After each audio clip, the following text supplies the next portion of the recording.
Assalamualaikum warahmatullahi wabarakatuh. Hamdan wa syukron lillah, salatan wa salaman ala rasulillah sallallahu alaihi wasallam. Segala puji hanya untuk Allah dan salawat dan salam kepada Rasulullah sallallahu alaihi wasallam.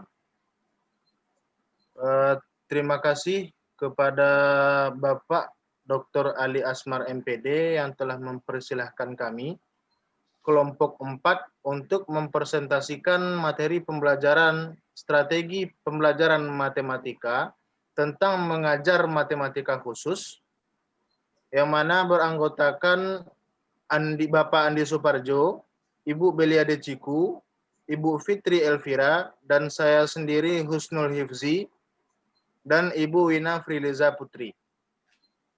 Untuk sesi pertama, saya akan membacakan materi mengajar matematika khusus. Mengajar matematika khusus ada dua jenisnya. Yang pertama yaitu mengajar matematika untuk anak lamban belajar. Dan yang seterusnya mengajar siswa berbakat matematika. Mengajar matematika untuk anak lamban belajar secara penampilan tidak ada ciri khas khusus yang dapat menjadi penanda bahwa seseorang siswa termasuk siswa lamban belajar. Namun jika dilihat berdasarkan skor IQ, siswa lamban belajar rata-rata memiliki skor IQ antara 70 sampai 90. Khairi dan kawan-kawan menyatakan bahwa dalam beberapa hal, siswa lamban belajar mengalami hambatan atau keterlambatan dalam berpikir, dalam merespon rangsangan, dan dalam kemampuan untuk beradaptasi, namun lebih baik daripada siswa tunagrahita. Siswa lamban belajar memerlukan waktu yang lebih lama dalam mencerna suatu konsep baru maupun dalam menyelesaikan tugas jika dibandingkan dengan teman sebayanya. Sehingga siswa lamban belajar tetap dapat sekolah di sekolah umum atau reguler namun membutuhkan bantuan yang intensif. Reddy, Ramar, dan Kusuma menjelaskan 4 karakteristik anak lamban belajar ditinjau dari faktor-faktor penyebabnya, yaitu sebagai berikut. Keterbatasan kapasitas kognitif, yaitu penyebabnya tidak berhasil mengatasi situasi belajar dan berpikir abstrak, mengalami kesulitan dalam operasi berpikir kompleks, proses pengembangan konsep atau generalisasi ide yang mendasari tugas sekolah, khususnya bahasa dan matematika. Tidak dapat menggunakan dengan baik strategi kognitif yang penting untuk proses. Yang selanjutnya, memori atau daya ingat rendah. Anak lamban belajar tidak dapat menyimpan informasi dalam jangka panjang dan memanggil kembali ketika dibutuhkan. Gangguan dan kurang konsentrasi. Anak lamban belajar tidak dapat berkonsentrasi dalam pembelajaran yang disampaikan secara verbal lebih dari 30 menit. Ketidakmampuan mengungkapkan ide. Kesulitan dalam menemukan dan mengkombinasikan kata, ketidakdewasaan emosi, dan sifat pemalu membuat anak lamban belajar tidak mampu berekspresi atau mengungkapkan ide. Mungkin sekian yang dapat saya sampaikan. Selanjutnya akan dilanjutkan oleh rekan saya, Ibu Belia Deciku, dipersilakan.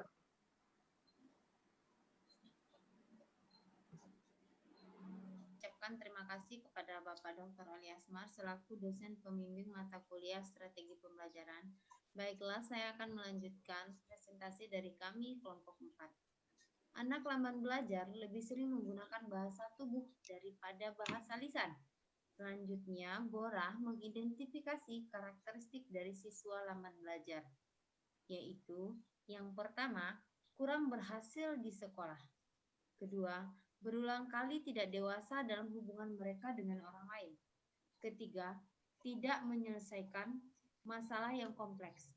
Keempat, bekerja sangat lambat. Kelima, kehilangan jejak waktu dan tidak bisa menyampaikan apa yang telah mereka pelajari dari satu tugas ke tugas lainnya dengan baik. Keenam, tidak mudah menguasai keterampilan yang bersifat akademis seperti tabel waktu atau aturan ejaan. Selanjutnya, ketidakmampuan dalam menetapkan tujuan jangka panjang, dan yang terakhir yaitu memiliki masalah dengan manajemen waktu yang mungkin disebabkan oleh rentang perhatian yang pendek dan keterampilan konsentrasi yang buruk.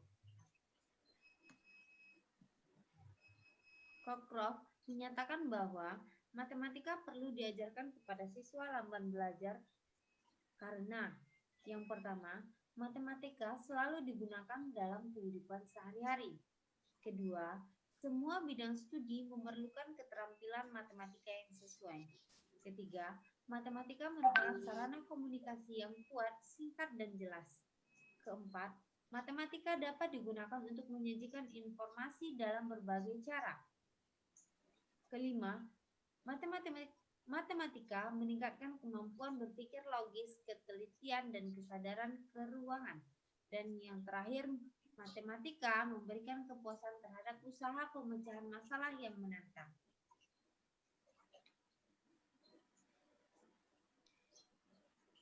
Keimer dan Drakers menyarankan hal-hal yang perlu dilakukan untuk dapat membantu siswa lamban belajar, yaitu ada 5. Yang pertama, terima dan sukai mereka apa adanya sehingga mereka pun dapat menyukai diri mereka sendiri. Yang kedua, percayai mereka sehingga mereka pun dapat mempercayai pada diri mereka sendiri. Selanjutnya, buat mereka merasa tidak apa-apa untuk mencoba. Jika mereka gagal, tanamkan bahwa kegagalan bukanlah kejahatan. Yang keempat, menghargai usaha baik yang telah mereka lakukan. Dan yang terakhir, membangun kepercayaan diri pada kemampuan mereka untuk menjadi kompeten. Demikianlah presentasi dari saya. Selanjutnya saya serahkan kepada moderator.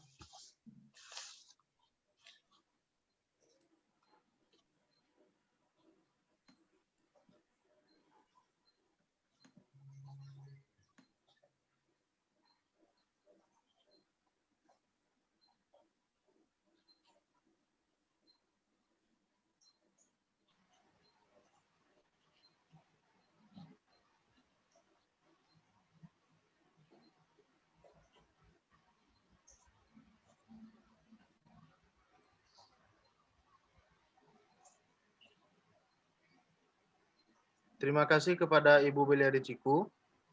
Selanjutnya akan dilanjutkan oleh rekan saya, Ibu Wina Frileza Putri. Kepada Ibu Wina Frileza Putri, dipersilahkan. Terima kasih kepada moderator dan Bapak Dr. Ali Asmar yang telah memberikan saya kesempatan dalam menyampaikan materi selanjutnya. Borah menyarankan beberapa hal yang dapat guru lakukan untuk membantu siswa lamban belajar. Pertama, pada lingkungan, mengurangi gangguan, mengatur tempat duduk untuk memfokuskan perhatian, memiliki tutor sebaya, dan membiarkan lebih banyak jeda. Yang kedua, tugas, membuat tugas lebih pendek dan dengan variasi yang lebih banyak, mengurangi pekerjaan dalam berbagai bentuk, memberikan lebih banyak pekerjaan langsung. Selanjutnya penilaian, gunakan tes yang lebih pendek, tes lisan, tes pengulangan, waktu umpan balik yang pendek, jangan membuat siswa berkompetisi.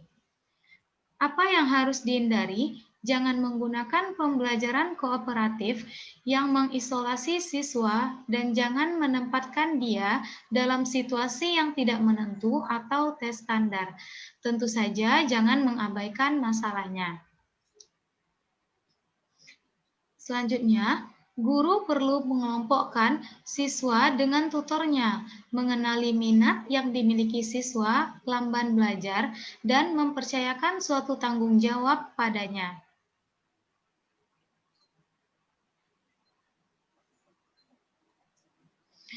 Strategi belajar yang dapat membantu siswa lamban belajar mempelajari matematika. Yang pertama yaitu ada strategi permainan. Rusvendi mendefinisikan permainan matematika sebagai suatu kegiatan yang menyenangkan, yang dapat menunjang tercapainya tujuan pembelajaran, baik aspek kognitif, afektif, maupun psikomotor. Bell menyatakan bahwa permainan yang baik dapat membangkitkan minat terhadap matematika dan meningkatkan motivasi siswa dalam belajar. Bagi siswa yang lamban belajar, perlu dirancang suatu permainan yang cukup sederhana sehingga siswa dapat mengerti aturan permainannya. Yang kedua yaitu program pembelajaran individual. Melalui program ini, para siswa yang lamban belajar dibina dan dibimbing untuk dapat belajar matematika sesuai dengan kemampuan dan potensinya masing-masing, tanpa rasa khawatir bahwa ia tertinggal jauh dari teman-temannya. Materi selanjutnya adalah mengajar siswa berbakat matematika. Siswa berbakat itu adalah siswa yang menunjukkan sikap luar biasa secara konsisten dan memiliki kemampuan-kemampuan yang unggul dan mampu memberikan prestasi yang tinggi. Masyarakat telah menganggap orang berbakat sebagai sumber daya sosial yang seharusnya tidak disia-siakan.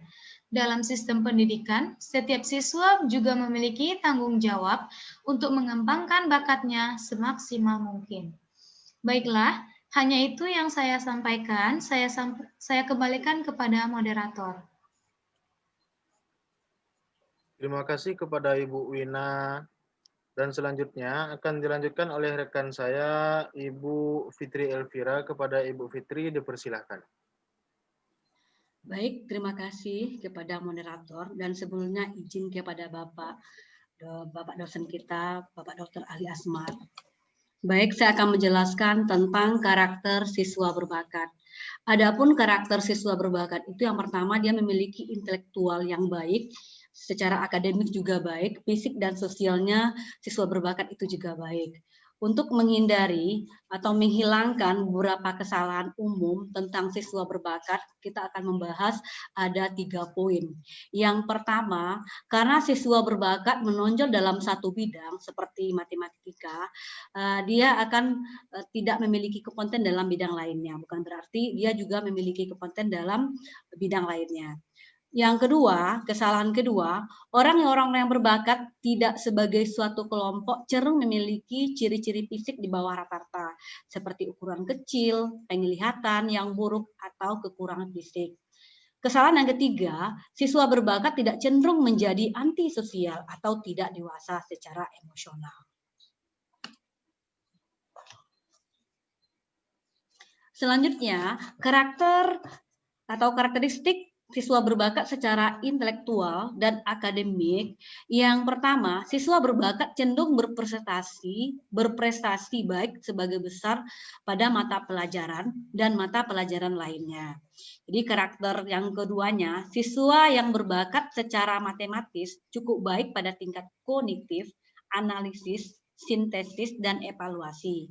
Untuk memasuki ranah kognitif, tahap operasional formal pada usia dini, biasanya siswa berbakat menjadi abstrak yang cukup mahir, berpikir, dan penalarannya lebih edukatif. Di sekolah, siswa berbakat matematika menunjukkan tingkat cukup tinggi keingintahuannya secara intelektual. Mereka lebih tertarik pada berbagai ide matematika dan juga mengajukan pertanyaan-pertanyaan yang bagus dan memunculkan ide-ide yang tidak biasa, bahkan memiliki ide-ide yang kreatif. Munculnya ide-ide ini berawal dari rasa ingin tahunya mereka karena dia memiliki atau termasuk siswa yang berbakat. Siswa berbakat mampu mempelajari keterampilan matematika dengan sedikit latihan dan dapat memahami konsep dan prinsip tanpa melihat banyak contoh.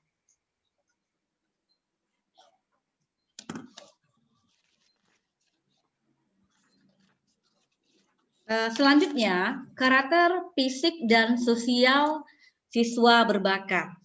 Jadi karakter fisik dan kesehatan umum siswa berbakat, pertama dia memiliki IQ yang tinggi.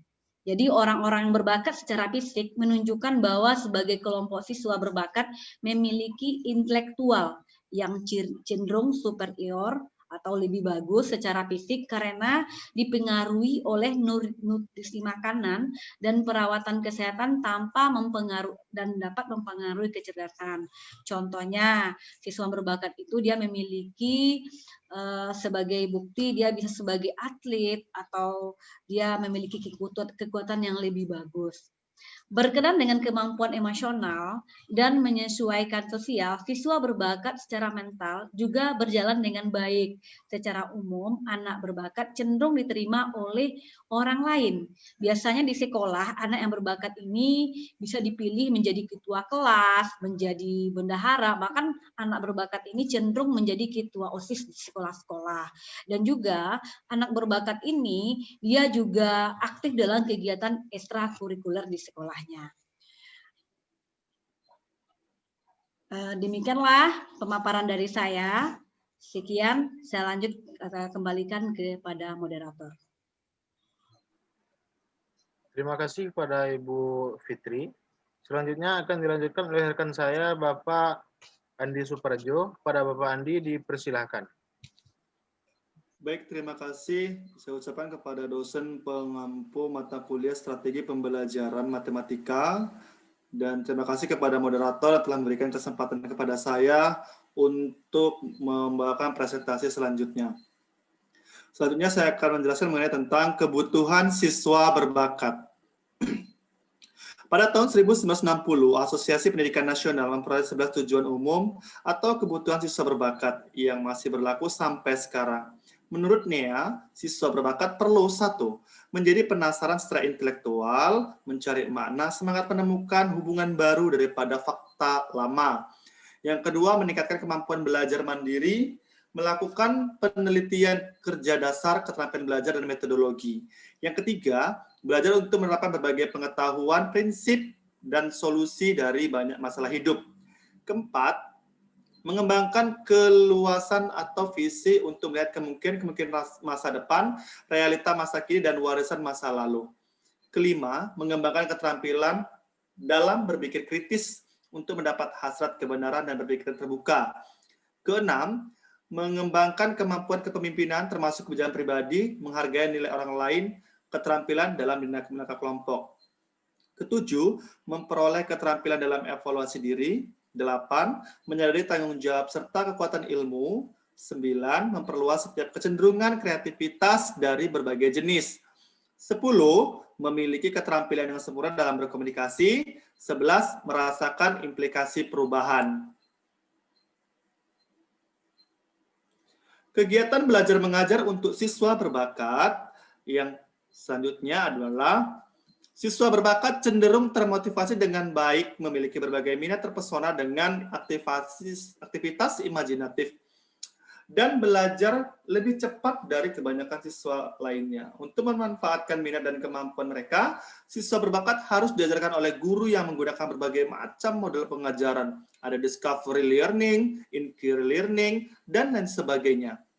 Karena sebagian besar, siswa berbakat termotivasi dengan cukup baik di sekolah, kuliah, atau model pembelajaran yang dimasukkan secara efektif oleh guru yang mampu mempersiapkan dan menyampaikan pembelajaran yang menarik. Selanjutnya, program dan sumber daya untuk mengajar siswa yang berbakat. Di sekolah-sekolah, di mana siswa yang memiliki kemampuan matematis diberikan pendidikan khusus dan praktikum umum yang diikuti siswa berbakat itu, yang ditempatkan dalam program khusus atau mereka diberi kegiatan pengayaan untuk melengkapi pekerjaan mereka. Selain itu, kegiatan ekstrakurikuler seperti klub matematika, pameran, dan kontes matematika mungkin tersedia untuk siswa berbakat yang didorong untuk berpartisipasi dalam aktivitas ini. Program dan kursus khusus untuk anak berbakat dapat ditawarkan di sekolah yang lebih besar, misalnya sekolah-sekolah yang ada di luar negeri ataupun sekolah Indonesia yang mengandung kurikulum luar negeri. Karena apa? Karena memiliki sumber daya yang cukup untuk melaksanakan program tersebut. Oke, itu saja. Terima kasih. Saya kembalikan kepada moderator.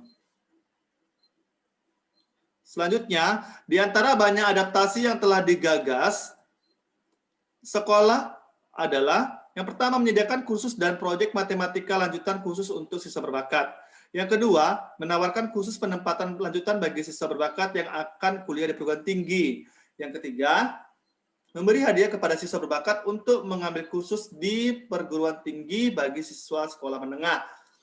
Yang keempat, mengizinkan siswa untuk mengambil 1 atau 2 mata kuliah tambahan setiap semester. Yang kelima, menjalankan bagian khusus dari kursus matematika untuk siswa berbakat. Yang keenam, memberikan kegiatan siswa berbakat untuk ekstrakurikuler. Yang ketujuh, menyediakan sesi tutorial untuk siswa yang sedang mempersiapkan proyek untuk pameran matematika. 8, mengizinkan siswa belajar mandiri untuk siswa berbakat. 9, menawarkan layanan bimbingan dan konseling. 10, memberikan reward di sekolah bagi siswa yang memiliki kemampuan untuk mencapai dan melampaui persyaratan standar. 11, mengizinkan siswa untuk mendapatkan kursus dengan ujian dan untuk mendapatkan korespondensi atau untuk sekolah siswa berbakat. Baik, itu saja presentasi dari saya. Terima kasih. Saya kembalikan kepada moderator. Terima kasih kepada Bapak Andi Suparjo. Mungkin sekian yang dapat kami sampaikan dari kelompok 4. Mohon maaf bila ada kesalahan dalam segi teknis. Wabillahi taufik. Assalamualaikum warahmatullahi wabarakatuh.